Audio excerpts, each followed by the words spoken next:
Hello everyone, let's start the topic that is the modern English period that was very innovative fragmentation and the reshaping of literature from 1901 to 1945.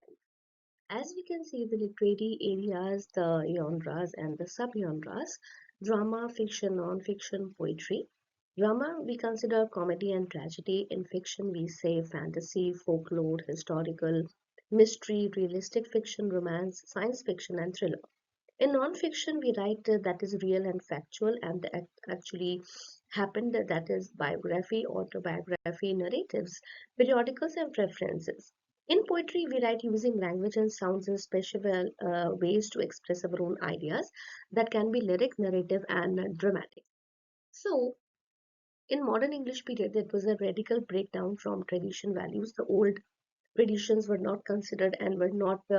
given importance to. So the modern English period in English literature roughly spans from the death of Queen Victoria 1901 to the end of the World War II, that is 1945. It is defined not just by the time but by a conscious break from Victorian morality and convention. Modern period में इन सभी चीज़ों को यानी कि जहाँ पर solely एक राजा या रानी का जो है वो राज होता है वो जब खत्म हो जाता है that is the Victorian morality and convention that people started remaking their own lives after the end of the world war two that is 1945 जिसे हम नया पीरियड बोलते हैं so modernist writer rejected modernist writers ने हमेशा इस चीज को नकार दिया the stability and the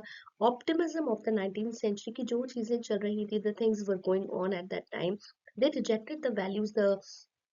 in return versus तो किसी राजा या किसी के प्रति वो अपने प्यार को शो नहीं कर रहे थे कविताओं या नाटकों के माध्यम से उन्होंने कॉमन मैन को जो है वो एक राजा की तरह से देखना शुरू किया and they started seeking new ways to represent a reality और उन्होंने सच्चाई की तरफ जाना शुरू किया that felt increasingly fragmented chaotic and subjective क्योंकि मॉडर्न इंग्लिश पीरियड के अंदर किसी भी चीज को होली नहीं देखा जा रहा था इंडिविजुअली और एक कॉमन पर्सपेक्टिव के रूप में पसंद किया जा रहा था सो दे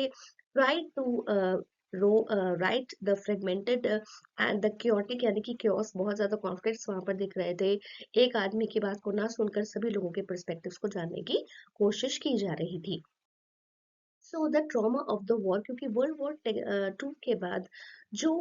ये मॉडर्न इंग्लिश पीरियड आया वहां पर राइटर्स को लगा from 1914 to 1980 they shattered the illusions of progress and civilisation क्योंकि वर्ल्ड वॉर इसके बाद वहां पर लोग प्रोग्रेस के बारे में बात नहीं कर रहे थे सिविलाइजेशन के बारे में बात नहीं हो रही थी और ह्यूमैनिटीज को देखा ही नहीं जा रहा था मानवता को नहीं देखा जाता so this unprecedented scale of destruction left a generation disillusion and spiritually adrift वहां पर राइटर्स को बहुत महसूस हुआ था दैट ट्रॉमा ऑफ वॉर जैसा कि आप W.B. यीट्स की पोएम्स में भी देख पाएंगे सभी पोइट्स ने मॉडर्न इंग्लिश लिटरेचर के अंदर इस क्योर्स को युद्ध की स्थितियों को ज्यादा लिखा है the time of war okay so this literature shifted from celebrating national glory to exploring personal trauma that is the main thing that is the modern English literature जिसने जो इंग्लिश लिटरेचर में जब हम किसी शिवलरी के बारे में बात कर रहे थे we were talking about the kings ways राजाओं की प्रेज जो है हो रही थी या क्षत्रियों की प्रेज हो रही थी कहानियों के ऊपर बहुत फोकस हो रहा था but in modern English period people shifted to the individual trauma की कॉमन आदमी की जो बात होती है वो कौन लिखने वाला है so they left the national glory उन्होंने नेशनल ग्लोरी को ज्यादा अप्रिशिएट नहीं किया and they started exploring the traumas of the common individual so this meaningless of the violence and the wasteland of modern existence जैसा कि आप यहाँ पर भी देख सकते हैं in this picture So the reshaping reality, this is the inward turn और जब new intellectual currents आए that was fundamentally altered वो बदल गए थे how writers understood the human experiences at their own personal levels. So Sigmund Freud ने psychology में लिखा reveal the power of the subconscious dreams represented desires encouraging writers to explore the inner minds rather than the social surfaces. So Albert Einstein ने भी physics की theory में जिसको theory of relativity कहा जाता है इसको भी चैलेंज किया एब्सोल्यूट नोशंस ऑफ टाइम के साथ स्पेस के साथ स्ट्रक्चर्स में नॉन लीनियर और सब्जेक्टिव चीजों पर बात हुई they reshape the reality in the modern English period So the stream of consciousness came in this mimicking thought that the modernism was one of the hallmark techniques was modernism है ना, that was the stream of consciousness. So this narrative style attempts to capture the chaotic non-linear flow of characters thoughts memories and sensory expressions. So instead of structured plot, the reader was immersed in the period, experiencing the world through the subjective perspective. So this modern English period started with new vision, that is modernism. यहाँ पर उन्होंने modernism को define किया कि किस तरीके से हम रिकलेक्शन कर रहे हैं अपनी पुरानी मेमोरीज का, जो हम देखते हुए आए मिडिल इंग्लिश पीरियड के अंदर भी। Next was the fractured voice. यहाँ पर टीएस एलियट और वेस्टलैंड को बताया गया। तो जब हम नॉवल में बात करते हैं सब्जेक्टिविटी की टाइम के अंदर, तो वर्जीनिया वुल्फ ने लिखा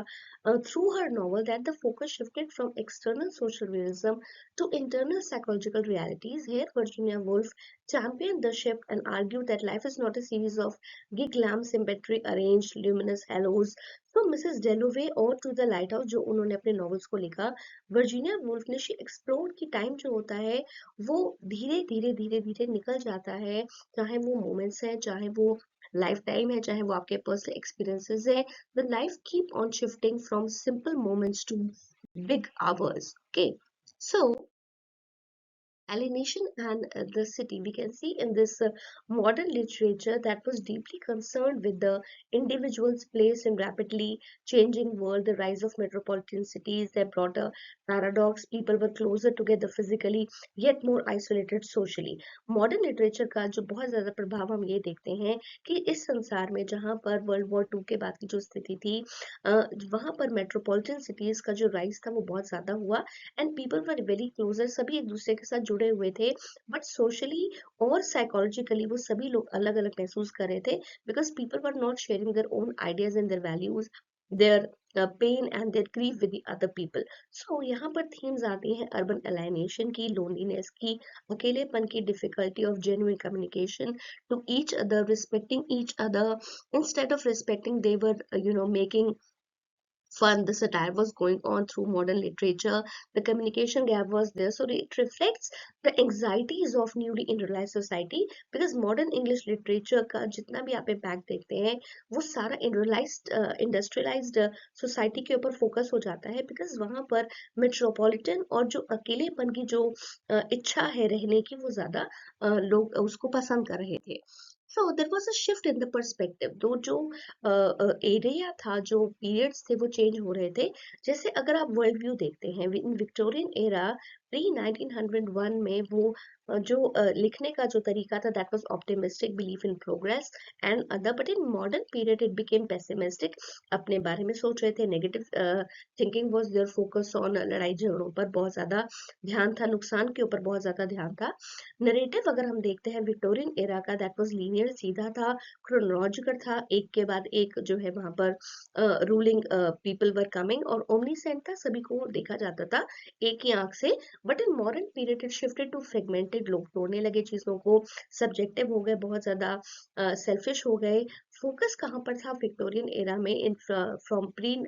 1901 में social interactions were there, external realities हम उसको देख पा रहे थे, but in modern period it became to inner psychology, consciousness के बारे में वहां पर बात होने लगी। मोरालिटी जो थी विक्टोरियन एरा में दैट वाज क्लियर, बहुत साफ थी, मॉरल एब्सोल्यूट्स थे, आपकी वैल्यूज बड़ी फिक्स थी। डिडक्टिज्म था वहां पर कि कोई किसी चीज को लेकर कोई चीज